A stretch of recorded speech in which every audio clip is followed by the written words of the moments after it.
In the winter of 1959, Edward Hall arrived in the southern reaches of Bavaria with a suitcase full of paper and a head full of questions. The roads were coated in frost, and the trees seemed to whisper stories with every gust of wind. He was not a tourist. He had no family ties to the region. What brought him to this quiet alpine village was a footnote in a forgotten archive. A pair of children who exchanged letters without ever learning how to write. Edward was a historian, but not a famous one. He sought the stories others ignored, the anomalies, the legends too inconvenient for textbooks. He believed that sometimes the most extraordinary truths were buried beneath disbelief and dust. The village Oberwalden had changed little since the early 1930s. Stone cottages with steep wooden roofs, a solitary church steeple rising from the mist, and villagers who watched strangers with cautious eyes. They were polite but tight-lipped. Time had frozen here in more ways than one. Edward had come across a translated parish record while researching childhood education in isolated European communities. One line stood out among thousands. The Grunewald twins never learned to write, yet exchanged letters daily through unknown means. No explanation followed, no footnote, just a sentence dangling like a thread from a tapestry. Curiosity led him to the doorstep of Clara Müller, a woman in her 70s who had lived in Oberwalden her entire life. She was small, sharp-eyed, and reluctant to speak, but when Edward mentioned the name Grunewald, her mouth drew into a thin line, and her fingers clenched the fabric of her skirt. "You won't find comfort in that story," she said in accented English. "Only questions." Still, she invited him in. The house was warm, smelled of old herbs and smoked wood. Clara moved slowly, with the weight of memory more than age. She brought out a worn wooden box from beneath her floorboards. Inside were yellowed papers, some barely legible, others untouched by time. They were letters, but written in uneven, childlike scrawl. Some sentences were full, others fragmented, but all of them pulsed with feeling. "These were Anna's," Clara said softly. "She kept every letter Elsa gave her, even the ones that never touched a pen." Edward blinked. "Never touched a pen?" Clara nodded.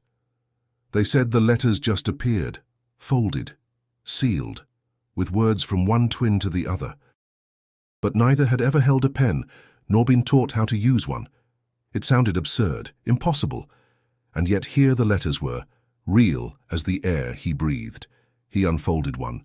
The paper was cold, the ink faded but present. The date, January 11th, 1931. "Dear Anna, the snow came fast today. I saw the fox again. He was near the broken fence. You were sleeping, but I told you in your dreams. I hope you remember. Love, Elsa." It was simple, innocent, but unsettling in its clarity. A child who supposedly couldn't write had captured the kind of detail most adults overlook, and this was only one of many. "How did they communicate?" Edward asked. "They always spoke in whispers," Clara replied, "even when across the room. They said they could hear each other's thoughts." No one believed it at first. Then the letters began to appear. Edward stared at the box, hundreds of papers, each marked by weather, time, and mystery. He had come searching for a footnote. Instead, he had found a portal. What kind of bond allows one child to write into the hands of another? And what happens when such a bond is pushed beyond its limits? This was not a fairy tale. These girls had lived, this village had seen, and these letters, each of them, bore witness to something that defied reason. If you're captivated by forgotten mysteries and the unexplainable bonds of childhood, make sure to subscribe to the channel. There are more stories waiting, some beautiful, some terrifying, all unforgettable. And this one? This one had only just begun. The winter of 1931 arrived early in Oberwalden, as if the sky itself had tired of waiting. Snow fell before the leaves had finished turning, and by mid-December, the village was sealed in white silence. Roads vanished beneath ice. The school shut down for weeks. Supplies dwindled. Smoke from chimneys curled upward into grey clouds, and even the animals seemed to move slower, as if conserving the little warmth they had left. Inside a narrow stone cottage near the forest's edge, the Grunewald family huddled close. Helga Grunewald, widowed 3 winters before, did what she could to keep the cold from creeping into her daughter's bones. The twins, Anna and Elsa, shared a straw mattress near the stove, wrapped in layers of wool that barely dulled the chill. Anna was the quieter one. Her skin, pale as the snow outside, flushed easily with fever. She coughed often and rarely spoke unless Elsa spoke first. Her eyes, however, missed nothing. They followed the flickering firelight with unblinking focus, absorbing more than any child should. Elsa, strong and sprightly, carried a restlessness that belied the season. She was always at Anna's side, feeding her, brushing her hair, whispering secrets that only made sense to the two of them. When Anna trembled, Elsa wrapped herself around her sister and hummed the lullabies their mother no longer sang. The days blurred together, cold upon cold. Villagers trudged past with heads down and mouths shut. There were no carols that winter, no festivals. Only prayers that the snow would stop falling before the food ran out. One morning, Helga woke to find Elsa crouched at the windowsill, watching the woods. "What are you looking for?" she asked, groggy and bitter from broken sleep. "Fox," Elsa replied. "He's coming closer now." Helga frowned. "There's no fox. It's too cold for that." Elsa turned. "Anna said he'll be here again today." Helga glanced toward the bed. Anna was asleep, her breath shallow, cheeks flushed with fever. Her hands clutched at the wool like she was holding something precious. "She's dreaming," Helga muttered. "That's all." But Elsa only smiled, then pressed her fingers to the frosted glass. "She dreams true." As the snow piled higher, Anna's health declined. She barely ate. Her voice shrank to a whisper. But every night when the stove glowed and the wind howled, Elsa would place something beneath her sister's pillow. Helga found one of the papers by accident, folded, not sealed, but hidden just enough to seem intentional. It was scrawled in uneven writing, childish but precise. "The snow feels heavy today. Mama is worried again. But I saw the fox. He looked at me like he knew something. Don't worry, I'm not afraid. You'll wake soon, I promise." The words were signed simply, Elsa. Helga's blood turned to ice. She had never seen Elsa hold a pen, and Anna had not the strength to lift her hand. The paper was unwrinkled, the ink was dry. There was no explanation, no logic, only that single message nestled under Anna's head like a charm. She asked Elsa about it that night. The girl only shrugged. "I didn't write it with my hands," she said. "I just wanted her to know." Helga didn't press, she didn't dare. Instead, she burned the paper in the stove and watched it curl into ash. But the next morning, there was another, and the day after that. And every day that followed, as Anna slipped deeper into fevered dreams, Elsa continued to send her messages no one saw her write. The snow showed no signs of stopping. The cold deepened, and the village began to forget the sun. Yet inside that frost-bitten home, something was unfolding that warmed neither hands nor feet, but something deeper, something stranger. And Helga, hardened by loss and long winters, began to fear that what she had thought was sisterly love might be something far more dangerous. By early January, the snow had become more than a burden. It was a barricade. No mail came through, no supplies from the valley. The only people moving between homes were those with reason to worry, and one of them was Herr Manfred Köhler, the village schoolmaster. He had known the Grunewald twins since they first appeared at his schoolhouse 2 years earlier, 2 tiny shadows slipping silently into the back row. Elsa had been eager, curious, always raising her hand, even if her answers were often wild. Anna had been quieter, paler, often absent due to illness, but both had been in his mind entirely capable of learning. Capable, yes, but resistant in one specific, baffling way. They never learned to write, no matter how many hours he spent with them, no matter how patient he was with chalk and slate. Their hands wouldn't respond. Elsa would draw instead, images of animals, swirling shapes, mountains and stars, but never letters. Anna would just stare at the slate, as if it were a mirror too fogged to see through. At first, Köhler had blamed the cold, or perhaps Helga's strictness. Then, after weeks turned to months, he suspected a deeper issue. He had seen slow learners. He had seen trauma. This was neither. This was refusal. But what made it stranger was that they understood everything. They could read simple words. They could speak with perfect clarity. When read a story, Anna could recall entire paragraphs verbatim. Elsa could recount historical dates with eerie accuracy. Yet put a pencil in their hands and they froze. Köhler eventually gave up trying to teach them letters. He reasoned it was some mental block, something they'd outgrow. But as the winter pressed in and the village retreated inward, he began to hear things, soft rumors, strange questions. "Did you hear the twins send each other letters?" "How can that be? They don't even know how to hold a pen." "They say the papers just appear." Köhler dismissed it at first. Village gossip bloomed in snowbound seasons, but something gnawed at him, a memory from 2 weeks prior. Elsa had brought in a folded piece of paper during a rare school day before the snow shut everything down. She hadn't written it in class. She hadn't asked to share, but she'd placed it in her coat pocket, with a care that suggested importance. When he asked her about it, she smiled and said, "It's from Anna, she left it on my bed." He'd assumed Helga had written it for her, maybe to lift their spirits, but now he wasn't so sure. Determined to settle the matter, Köhler made his way through knee-deep snow to the Grunewald home. He brought firewood under one arm and questions under the other. Helga met him at the door, surprised but not unfriendly. He mentioned concern for Anna's health, and she nodded solemnly. "She's sleeping more now. Elsa watches her closely." Köhler stepped inside. The warmth was thin, but enough to keep frostbite away. He sat by the stove while Elsa watched him from across the room. Her eyes were bright, unblinking. "I heard you've been writing letters," he said gently. Elsa didn't move. "I don't need to write them." "What do you mean?" She shrugged. "They just come." Helga tensed but said nothing. "Do you know how that happens?" Elsa tilted her head.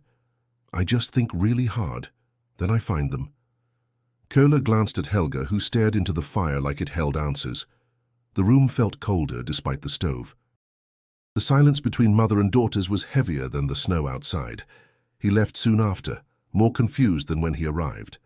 But as he walked home, the wind biting at his face, one question echoed louder than the rest. If the girls weren't writing and no one else was helping them, then who or what was? It was the 3rd week of January when Helga found another letter, this time not under a pillow or tucked into bedding, but slipped between the pages of a Bible left untouched on the kitchen shelf. The handwriting was unmistakably childish, but the tone, the phrasing, the way the words curved like they had weight felt older. She had not seen Elsa with paper. There was no ink pot in the house, no working pencil, yet the message was there, clear as candlelight. "You should rest more. I will keep watch. The wind is loud tonight, but I'm louder in your dreams. You'll see the fox again. Don't be afraid. Elsa." Helga read it twice, then again. There were no crossed-out words, no hesitations.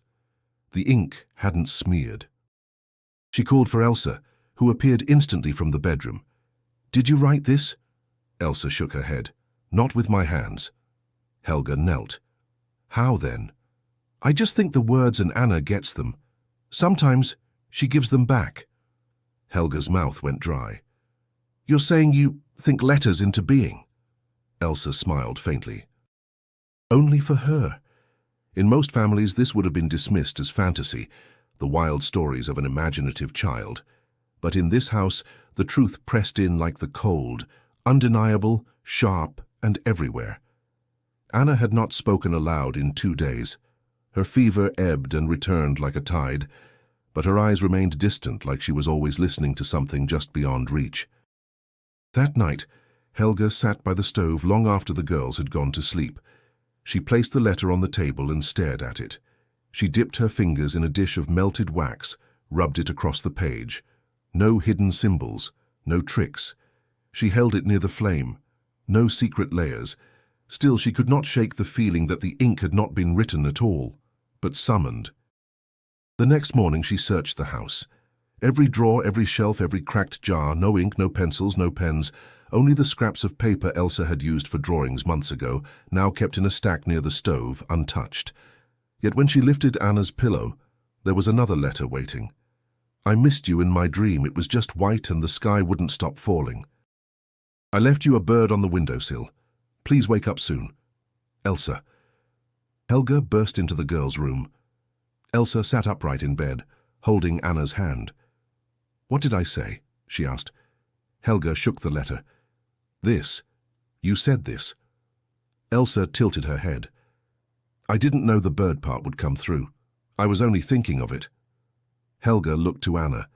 The girl was asleep, breathing evenly now. A faint smile touched her lips. On the frozen window, a faint outline of a bird had formed in the frost. Later that day, Helga braved the cold and went to Father Dietrich. She didn't bring the letter, didn't mention the frost. She only said the girls were unwell, that something unexplainable was happening in her house. The priest listened with furrowed brows, but didn't speak. When she left, he placed a hand gently on her shoulder and whispered, "Some gifts are too large for small minds to carry." Helga didn't know if he meant the village or herself. By the end of that week, the letters became routine. Each day, Elsa would sit quietly near Anna, sometimes humming, sometimes silent, and within an hour a message would appear, under a blanket, behind a book, folded inside an empty bread tin. They always carried the same tone, tender, protective, almost like prayers. But Helga no longer read them with wonder. She read them with dread. Because though her daughters were never more connected, it felt less and less like a game and more like a language, born of something too deep to understand. And in the silence of snow and sickness, she began to ask herself, what kind of bond could do this? And what might it eventually take away? By late January, Elsa stopped speaking in full sentences. Not because she couldn't, but because she no longer needed to. With Anna asleep most of the day and barely coherent when awake, Elsa communicated with her in murmurs and glances, as if the act of speaking aloud had become unnecessary. Helga noticed first. The twins would sit across the room from one another and hold entire conversations without a word exchanged. Elsa would smile, Anna would blink. Elsa would tilt her head, and Anna's fingers would move as if tracing invisible symbols across the bedsheet.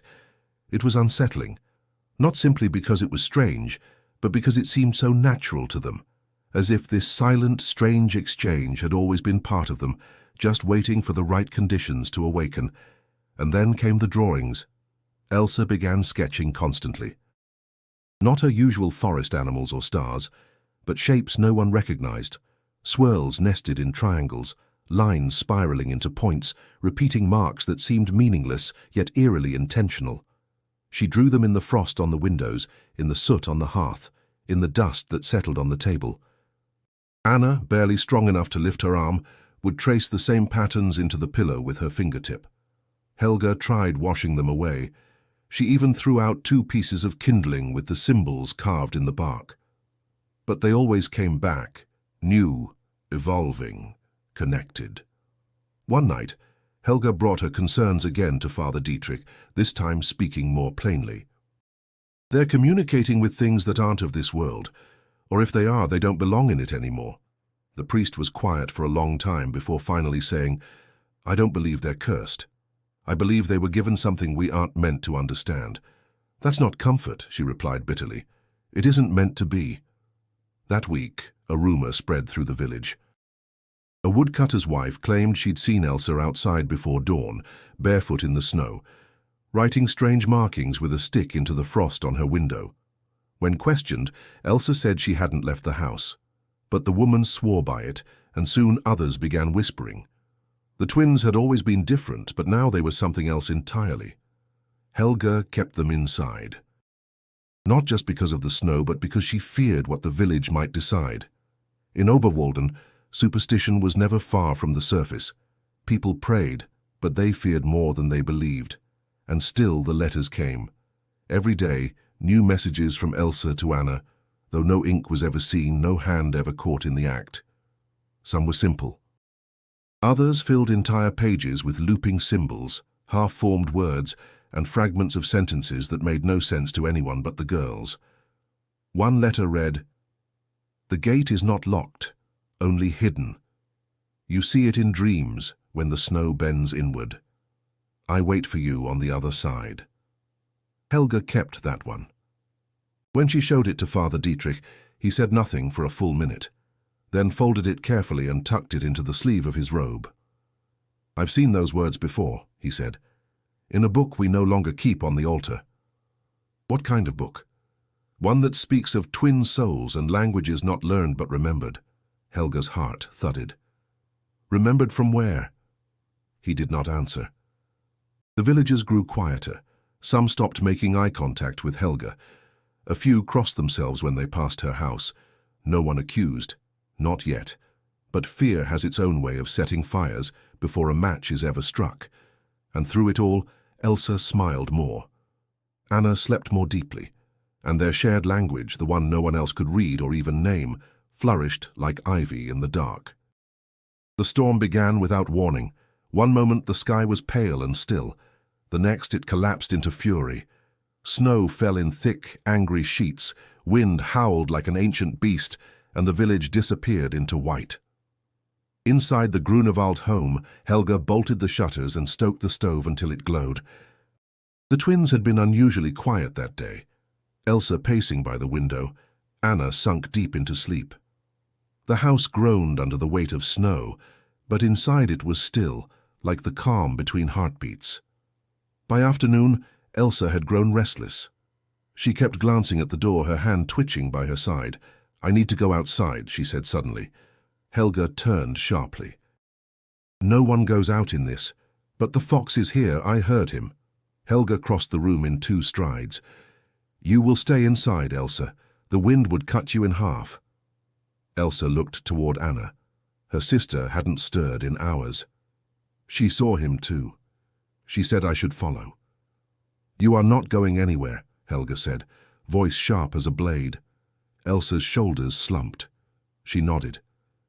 But an hour later, when Helga stepped into the pantry, Elsa vanished. By the time she realized it, the front door was ajar, snow blowing in, already piling on the floor. Panic struck like a match. She grabbed her shawl, screamed Elsa's name into the storm, but her voice vanished into the wind. Anna remained in bed unmoving. Helga ran to her, shook her by the shoulders. No response. Just a whisper of breath and the faintest smile. And then she saw it, beneath the blanket, clutched loosely in Anna's hand. A letter. It was dry, untouched by snow, as if it had simply appeared in her palm. Helga unfolded it with trembling fingers. I'm where the fence is broken. The fox waited for me. He's not afraid. I won't be long. It's cold, but the trees will show you. Look for the place where the wind stops. No signature, no greeting. Just those words. Helga didn't think. She wrapped herself in every layer she could find, tied a scarf over her mouth, and pushed into the white abyss. She followed the fence behind the house, every step a war. The snow swallowed her feet, the wind clawed her skin. She passed the old tree stump, the hollow rock, the bent iron post, the landmarks Elsa knew. The forest loomed ahead like a frozen cathedral. Then, through the blinding white, she saw it. A break in the fence. She stumbled forward, legs numb, heart thudding. Elsa lay curled beneath a tree, her dress soaked, her boots gone, arms tucked around her chest. Snow had started to bury her, but her eyes fluttered when Helga dropped to her knees. I knew you'd come, Elsa murmured. Helga didn't answer. She wrapped the child in her coat, lifted her with shaking arms, and turned back toward the house. She never saw a fox. Back home, she stripped off the wet clothes, pressed Elsa near the stove, and prayed. For hours she fed her warm broth, spoke her name, rubbed her arms. Slowly life returned. And Anna? She woke minutes after Elsa was safe inside. No fever, no weakness, just wide, clear eyes and a whisper. She found the gate. Helga said nothing. She couldn't. Her throat was tight with fear and awe. That night, while the wind screamed outside, Elsa and Anna slept deeply, breathing in tandem, cheeks flushed with life. Helga sat by the stove and stared at the letter. It had been too specific, too exact, and above all, too impossible.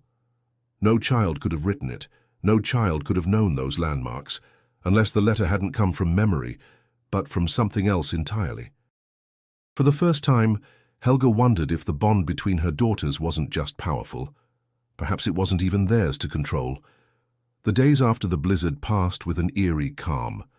The storm had left behind broken fences, buried wagons, and silence so thick it seemed to press against the windows.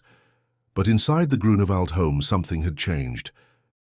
Not in the way the girls looked or behaved, but in the way the air itself felt, charged, watchful. Elsa no longer spoke to anyone but Anna. She still responded when Helga asked questions, but her voice was distant, as if the real conversation was always happening somewhere else. Anna, fully recovered from her fever, began to mirror Elsa's moods. When Elsa smiled, Anna smiled. When Elsa frowned, Anna withdrew. They moved in sync, ate together, sat together, slept at the same moment. Helga tried separating their beds. It lasted a single night. Anna wept without sound. Elsa stood at the foot of Helga's bed until morning, unmoving. The drawings returned, denser now, filling entire pages with shapes that looped into one another, symbols within symbols. Helga tried to destroy them again, this time burning them outside in the snow, but the next morning new ones appeared, on the walls, on the windows, on Anna's bed sheets, drawn in charcoal from the stove. One morning, Helga woke to find a single word carved into the wooden floor beneath the girl's bed. Listen. She couldn't say if it was a warning or an invitation. What frightened her most wasn't the letters themselves, or the symbols, or even the strange knowledge that passed between the girls without words. It was what Elsa began to say in her sleep. Words in no language Helga recognized, spoken with slow, deliberate cadence. Sometimes Anna would answer, still asleep. Their voices rising and falling in perfect harmony, like a chant from some long-forgotten ritual. One night Helga sat by the door and listened for hours. She wrote down what she could. In the morning she took the notes to Father Dietrich. He read them, his lips tightening with each line. When he finished, he asked only one question. Have they ever been apart overnight? Never. He nodded. Keep it that way. Helga frowned. You think it's dangerous to separate them? I think it may be dangerous not to, he said softly. She didn't understand. Not fully. But she obeyed.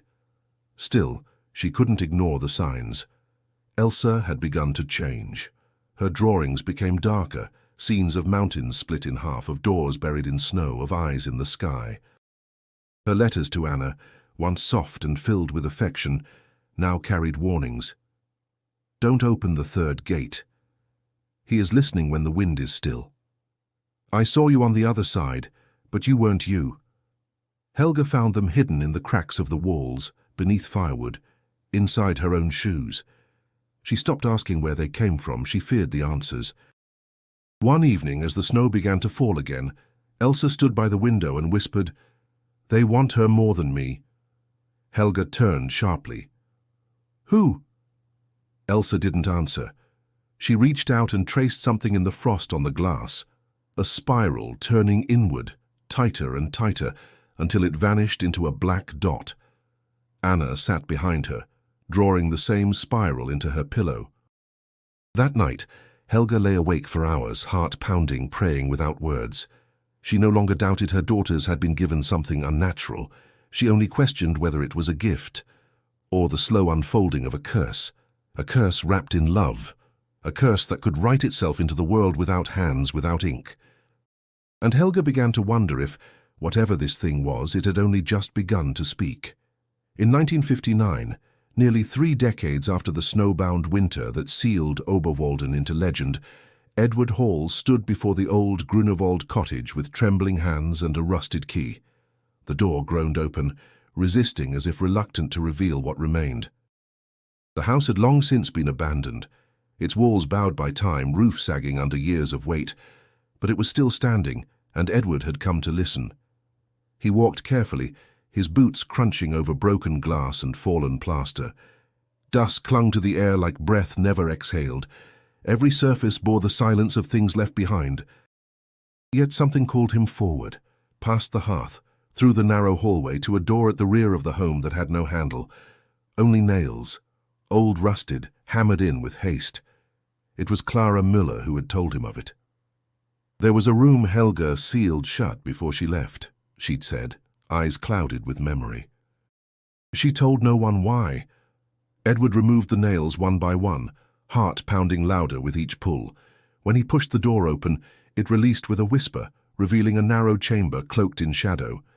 Inside were shelves, floor to ceiling, all filled with paper. Letters, hundreds of them folded neatly, stacked in bundles bound with faded ribbon. Some were yellowed and brittle. Others looked as though they'd been placed there yesterday. He stepped inside, struck not by the cold but by the stillness. It wasn't a room, it was a reliquary. He chose one letter at random. The handwriting was the same as the samples Clara had shown him weeks earlier, childlike yet precise. He read slowly, "The trees remember when the sky broke. You will hear it again when the wind turns black. Anna said it won't hurt if we go together." His skin prickled. He pulled another and another. Some were addressed directly to Anna, others had no name. A few bore dates. One, dated January 19th, 1931, caught his breath. He recognized that date from the parish records, the blizzard. The letter read, "She saw me in the white, her voice pulled me home. I left the gate open." It was too quiet there. The phrasing was haunting, but it was the symbol drawn beneath it that stopped him cold. A spiral turning inward, identical to the one described in Helga's notes. Edward flipped through more pages. The same spiral repeated, always beneath letters written during high snowfall or periods of illness. He turned to the walls. That was when he noticed the carvings, small shallow marks etched into the beams and doorframe. They matched the shapes in the drawings Elsa had made. They weren't random. They were repeating, structured, a language. Edward pulled out a notebook and began copying everything. The spirals, the phrases, the order in which the symbols were grouped. He worked for hours, forgetting the time, the cold, even his own hunger. The room had swallowed him whole. By evening, as the light dimmed and the wind picked up outside, he uncovered a journal tucked behind the lowest shelf. It was bound in rough leather, the pages filled in Helga's tight, nervous handwriting.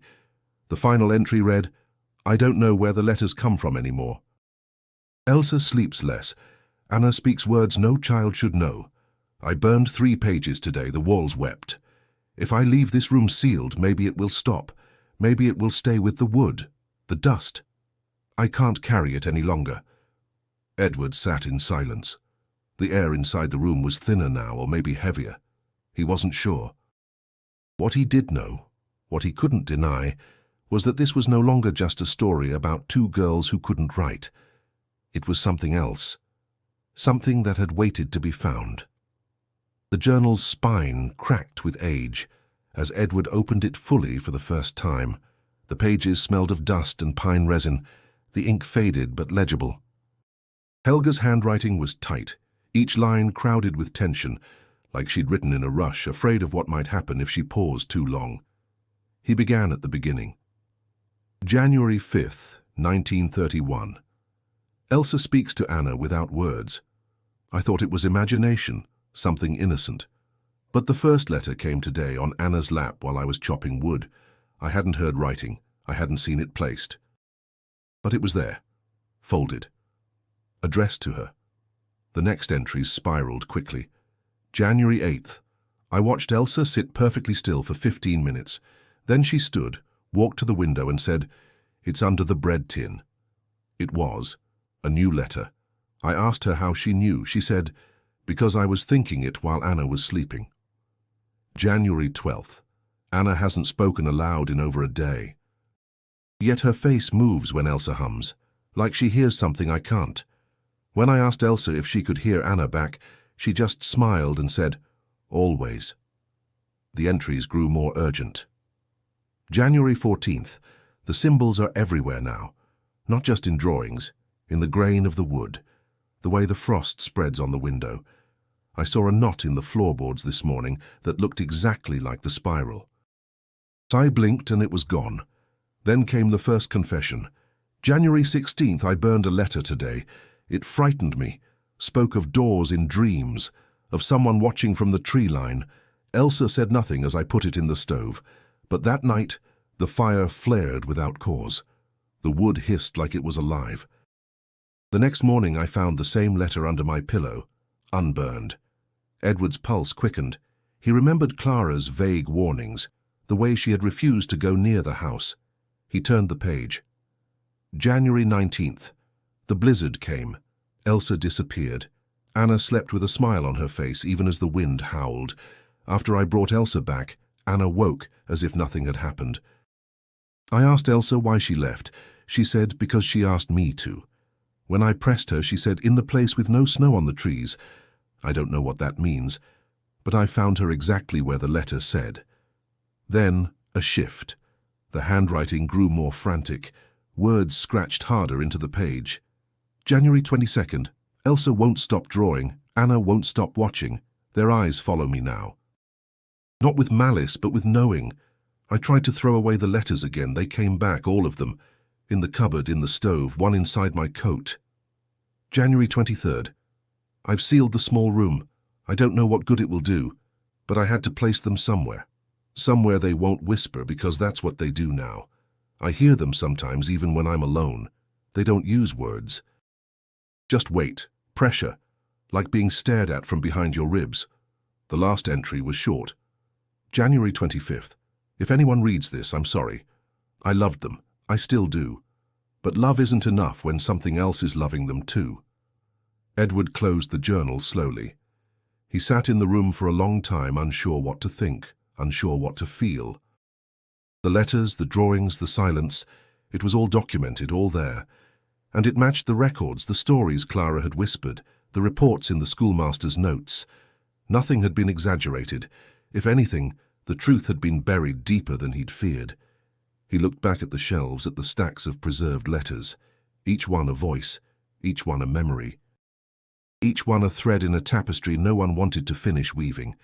And in that moment, he realized he wasn't just studying history anymore. He was part of it now. Father Dietrich had always believed his duty was to bring clarity where there was confusion, light where there was fear. But in the winter of 1931, he found himself staring into something neither his scripture nor his training had prepared him for. He had known the Grunewald twins since their baptism, had held them in his arms, blessed them with holy water, marked their foreheads with the sign of the cross. In those days they had been like any other children, quiet, curious, beloved. But by February, when whispers filled the village and people crossed themselves at the mention of their names, Father Dietrich could no longer pretend not to see. He was the only person Helga trusted enough to confess to. He listened to her describe the letters, the drawings, the frost markings, the dreams. He kept her secrets. He told no one what she said in tears. But he didn't need Helga's stories to know something was happening. He had seen it for himself. It was a Thursday afternoon when he stopped by the schoolhouse, checking on repairs to the chapel door.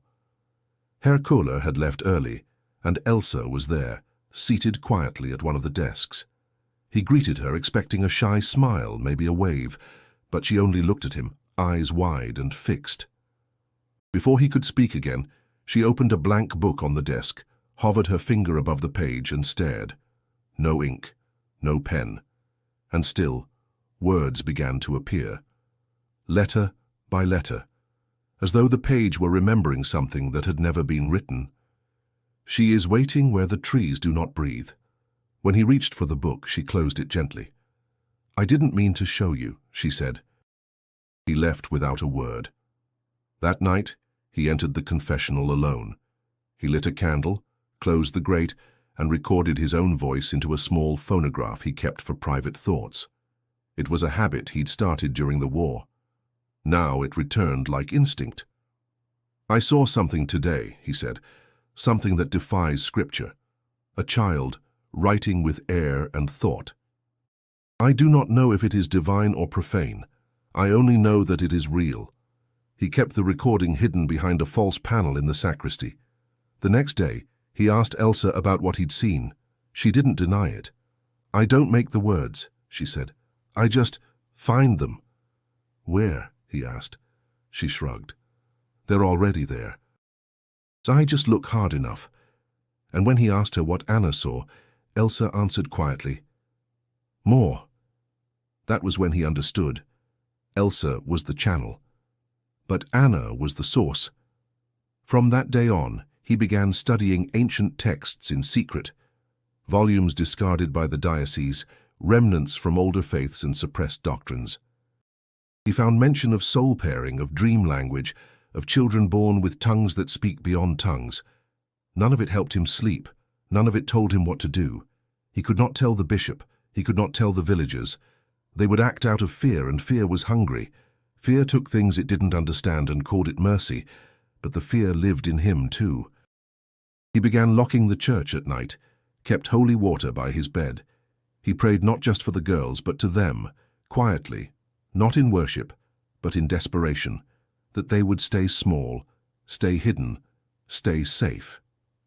The last time he saw them together, they were seated side by side beneath the pine tree behind the chapel, not speaking, not moving, just present, like they were listening to something the world hadn't learned to hear.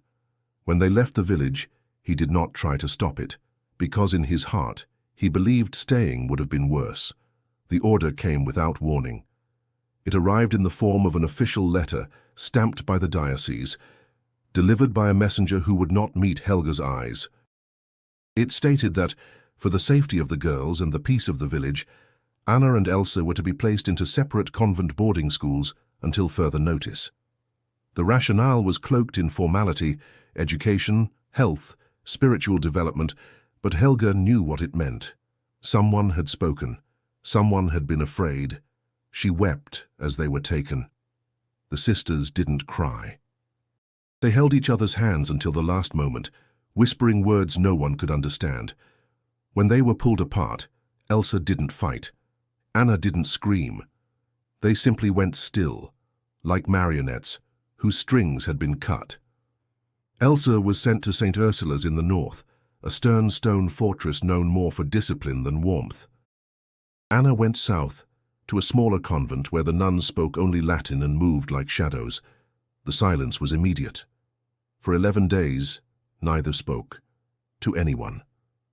Elsa refused food, ignored questions, stared blankly at her tray. She sat at her desk during lessons without blinking, lips moving silently in some inner liturgy. Her hands trembled when she slept, as though writing messages in the air. Anna grew listless. Her fever returned. She walked in her sleep, murmuring phrases that made no sense to the sisters tending her. One nun claimed to have heard her whisper, "The gate is locked, but not from our side." Neither girl wrote letters. None were received. The bond had been broken, and with it something deeper began to unravel. On the 12th day, a novice at St. Ursula's found Elsa seated in the garden before dawn. Snow covered her shoulders, her hair stiff with frost, but she was warm to the touch. In her lap were 3 folded papers. She claimed she had not written them. Each was addressed to Anna. At the same moment, miles away, Anna awoke for the first time in days.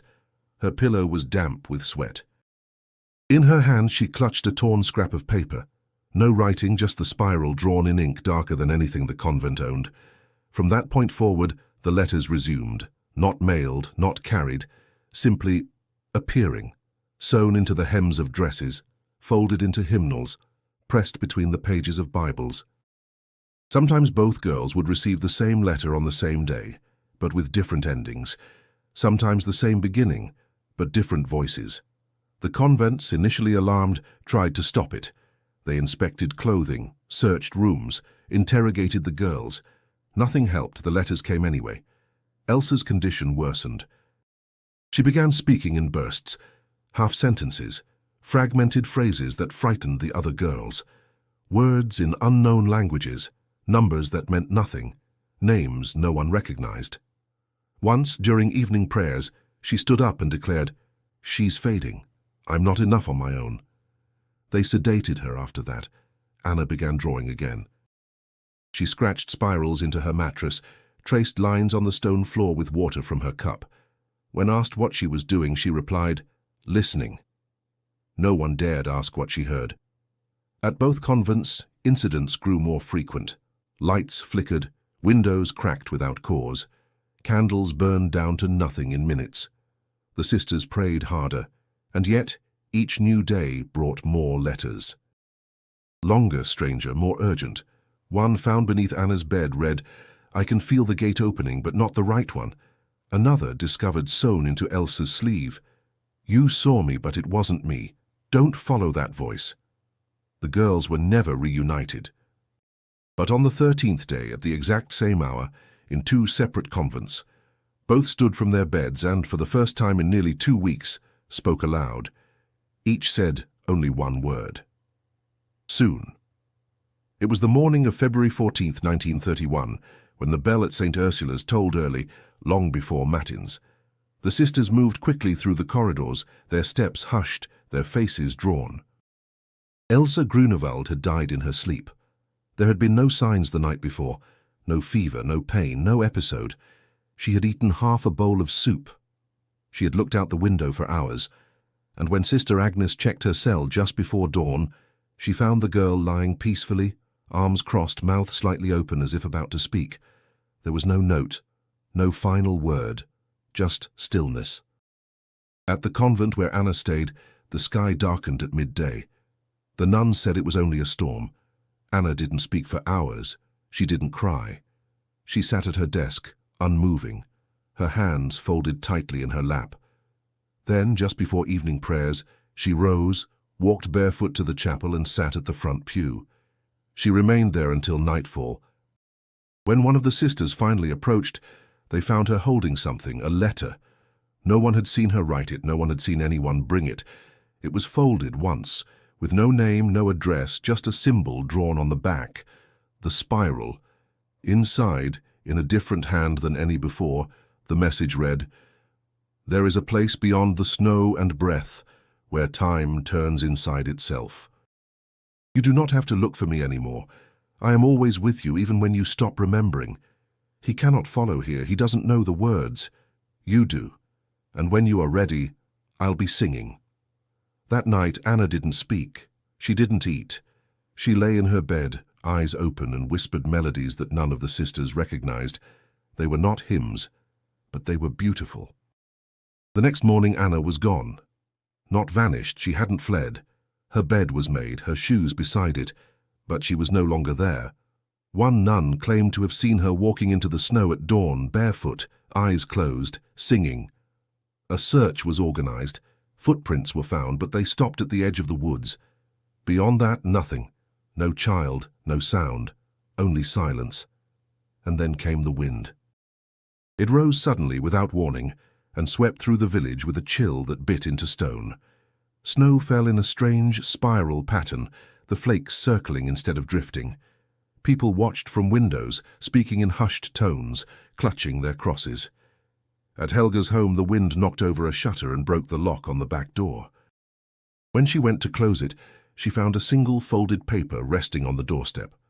It was dry, unmarked by snow. She opened it with shaking hands. "You never broke us. Thank you for keeping us safe, even when you didn't understand. You don't have to be afraid anymore. Love stays." No signature, but she knew the words, knew the feeling behind them. And she wept. She wept for the child she had raised, and the one she could no longer reach. She wept for the winters they'd survived, and the storm she'd never truly escaped. But most of all, she wept for the silence that now filled the house, not empty, but full of something else, something watching, something waiting. The letter disappeared days later, just gone. No one ever found Anna's body. No grave was dug for Elsa, but the letters, those remained, tucked in walls, folded between books, pressed under floorboards. And somewhere, in places no one could see, the spiral continued to turn, always inward, always calling. It was Clara Müller who agreed to speak. Edward found her in a cottage on the outskirts of Oberwalden, her front garden overtaken by wild lavender and frost. She was in her late 70s, but sharp, the kind of woman who watched everything and forgot nothing. When he introduced himself, she didn't seem surprised. "You've been to the house," she said, not as a question. "I have." "And the letters?" "I read many of them." She nodded, then gestured for him to sit. She didn't offer tea, didn't ask why he'd come. She knew. "I was their friend once," she began. "We played in the woods, built forts, drew chalk lines on the stones behind the chapel, but I wasn't like them. No one was." Edward leaned in. "What do you remember about them?" Clara's eyes softened. "They weren't strange at first. Just close. Closer than any siblings I'd ever seen. They didn't speak unless they were together. They never argued. It was like they shared breath." She paused, gathering a thought that had clearly waited years to be spoken. "I remember the day Elsa died," she said. "We didn't hear about it right away, but I knew something was wrong. The birds didn't come down to feed, and there was a sound in the air, not wind, not bells, a hum." Edward took out his notebook. Clara waved it away. "No need." "I'll tell it right," she continued, voice low and even. "The day of Anna's funeral, no one expected it to snow. It was early spring, but as we walked down the slope to the old cemetery, the sky turned silver, and the snow came, not like flakes, but patterns. Spirals." Edward felt his throat tighten. "Spirals?"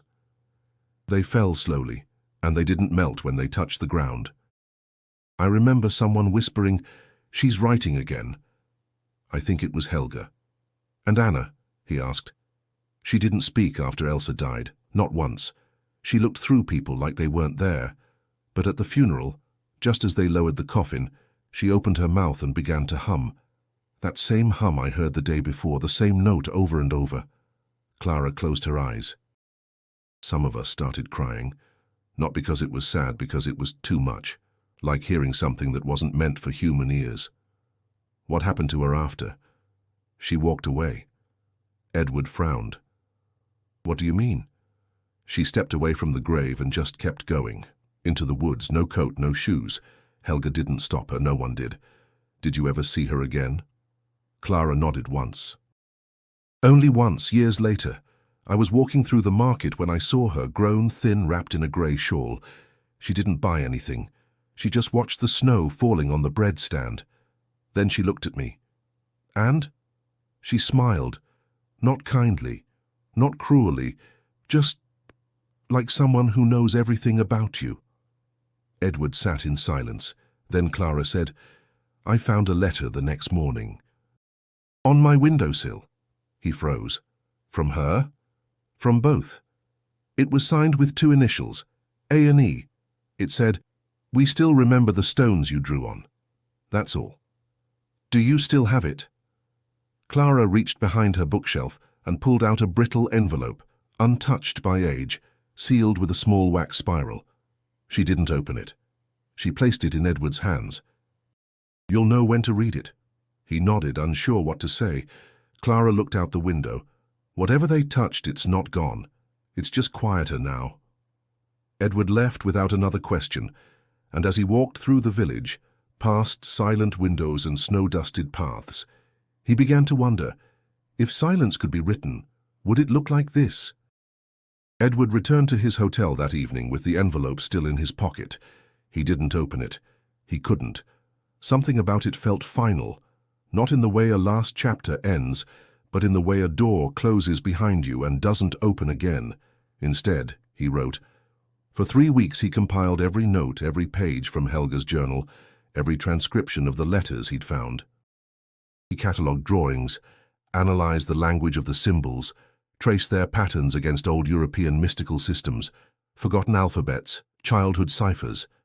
Nothing matched. Yet the consistency across the years, between the twins' separate writings, across distant places, they couldn't be dismissed. He presented his findings to a private circle of historians in Vienna. They listened politely, nodded occasionally. Then one man leaned forward and said, "So your argument is that 2 girls shared a telepathic linguistic system that generated written messages through metaphysical transfer?" Edward paused. "Not exactly." "Then what exactly?" He looked down at his notes. "I think they wrote something that was never taught, a memory older than language. A kind of ancestral recursion. It only needed the right connection to awaken. The room was quiet. Then the laughter began, quiet at first, then louder. The meeting ended with handshakes and sympathetic smiles. Weeks later, Edward's paper was officially rejected by every academic journal he submitted to. The reason was always the same: insufficient empirical framework, unverifiable data, highly speculative. He stopped trying, but the story wouldn't leave him. He returned to Bavaria the following spring, alone. The village was just as quiet, the mountains just as imposing. He made one final visit to the Grunewald house. It was condemned now, the floorboards rotting, the ceiling beginning to sag, yet the air inside felt preserved, familiar. He stepped into the secret room, brushing past the torn curtain. The shelves were empty, the letters gone, all except one. It rested on the center of the floor, unsealed. The handwriting was unfamiliar. He knelt and picked it up. You listened. That was all. He checked the walls for carvings. They were faded now, worn by time, softened into the wood grain. He ran his fingers over one, the spiral. It still fit his fingertip. Edward took the letter and the sealed envelope from Clara and placed both in a heavy glass case. He labeled them unclassified Grunewald correspondence and donated the entire archive to the Bavarian Ethnographic Museum in Munich, under the condition they never be destroyed, even if they were never displayed. They agreed. The museum placed the materials in a private archive, where they remain to this day. Years passed. Edward continued teaching, lecturing, writing about ordinary things, rural folklore, post-war memory, dialect evolution, but every so often someone would ask about the twins, and he would say nothing, until the spring of 1968, when he returned once more to the museum. He requested access to the archive, citing his own donation. The curator escorted him down, unlocked the vault, and left him alone. The case had not been moved. The letters were untouched. But there was something new, another envelope, placed neatly beside the first. He hadn't brought it. He hadn't told anyone he was coming. He opened it with shaking hands. Edward, we remember. The story is not finished. Some voices only begin to speak once others have stopped listening. Yours is one of them, signed A&E. He didn't move for a long time. Eventually he resealed both letters, labeled them again, and left the vault. This time he didn't tell anyone. He just walked out into the late Bavarian sun, the mountains rising above him like silent witnesses, and wondered if all his work, all the years, all the questions, had simply been part of something larger writing itself through him, something that didn't need approval, something that never asked to be believed, only remembered. In 1974, the Bavarian Ethnographic Museum updated its archives to include a small unpublicized section titled Anomalous Communication Phenomena. It listed only one case. No exhibit, no press release. Just 2 letters, 5 journal entries, and a fragment of Helga Grunewald's final confession. Edward Hall had passed away the year before, leaving behind a modest estate and a large wooden trunk labeled only with the word, "Listen." Inside were notebooks, meticulous, detailed, filled with questions he never published, but no answers. The envelope from Clara remained sealed. No one opened it. Scholars occasionally referenced the case in footnotes, more out of curiosity than belief. A few paranormal journals picked up fragments of the story, but no one followed through. Without empirical proof, it remained what it had always been, an impossibility wrapped in emotion, a myth wearing the skin of history. But in Oberwalden, the silence persisted. Locals still told the story, softly around fireplaces, never too loudly. Some said they remembered the snow that fell like spirals. Others spoke of windows that frosted from the inside with messages no hand had written. And once in 1989, a child found a letter inside the hollow of an old pine behind the chapel. It bore no address, no name, only a simple line: "She hums when you aren't listening." The ink was fresh, the paper dry, but no one had been near the tree in decades. The twin story lived not because it was understood, but because it refused to disappear. It slipped between cracks, etched itself into quiet corners, whispered through generations like a song half-remembered. In time, theories faded. The symbols were never decoded. The spiral became a curiosity, a doodle copied in journals scratched into stone by curious children. But for those who knew, those who had touched the paper, heard the quiet weight of a letter unfolding itself from nowhere, it never stopped feeling real. Edward's former student, a woman named Clara James, eventually inherited his trunk.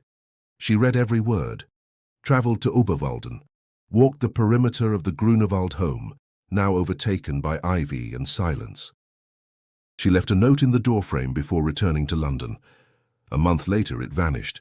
She never spoke of it again. And so the spiral continued, not as a mystery to be solved, but as a presence to be acknowledged, a quiet testament to a bond stronger than logic, older than writing, deeper than death. Elsa and Anna Grunewald never asked to be remembered, but they were, by those who looked closely, listened carefully, believed gently, because the story of the twins was not about answers, it was about connection, unbreakable, unspeakable, and ultimately unknowable. And perhaps that's what made it beautiful. If this story moved you, if you felt the cold of that winter, the silence of that bond, the weight of letters never written, subscribe to our channel. Stories like these aren't always loud. Some whisper through the ages, waiting for someone to finally listen. And if you want to keep exploring the forgotten, the mysterious, and the hidden truths of history, click the next video now. Another story is already waiting. And who knows? You might hear something no one else ever has.